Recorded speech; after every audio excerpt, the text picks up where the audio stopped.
Ito ang ginagawa ko na Samsung top-load automatic washing machine.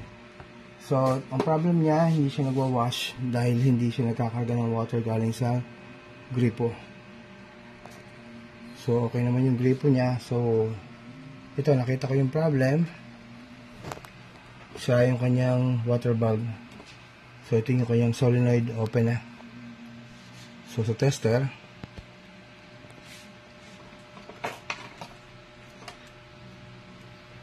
so yan, kapag tinester ko siya, wala na siyang deflection. So, walang palo.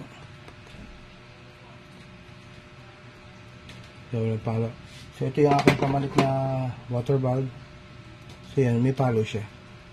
Which means, okay yung coil niya.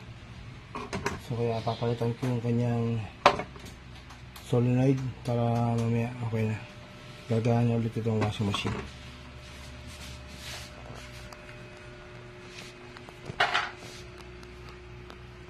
And then, dati na-convert ko na ito ng controller board kasi sira na yung dating controller. So, ngayon, convert ko siya ng universal. So, ito, ilang taon na ito. Tagal na yun. Nasa 3 to 5 years na yan. So, mamaya okay na ito. So, repair ko na yung kanyang solenoid o yung kanyang water valve.